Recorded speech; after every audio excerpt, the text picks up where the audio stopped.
Senior official naman ng militar na inakusahan ng sexual assault, inilagay na ho sa house arrest sa loob ng kampo. Brigada Kath Austria, i-brigada mo! Brigada! Live report! Inilagay na sa house arrest ang isang high-ranking military official sa loob ng kampo ng militar matapos akusahan ang sexual assault ng 2 junior officers nito.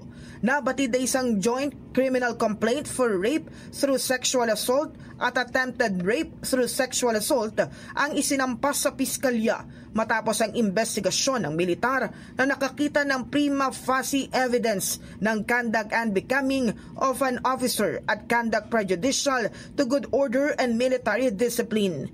Agad na inalis sa pwestong opisyal kasunod ng paghahain ng mga reklamo.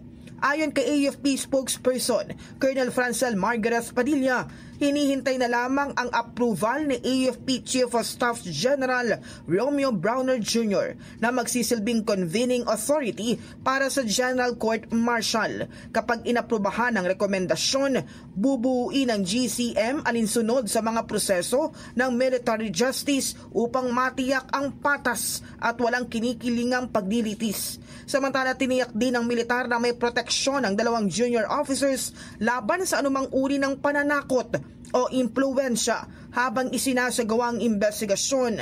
Ayon kay Padilla, tumatanggap ng psychological support ang 2 biktima.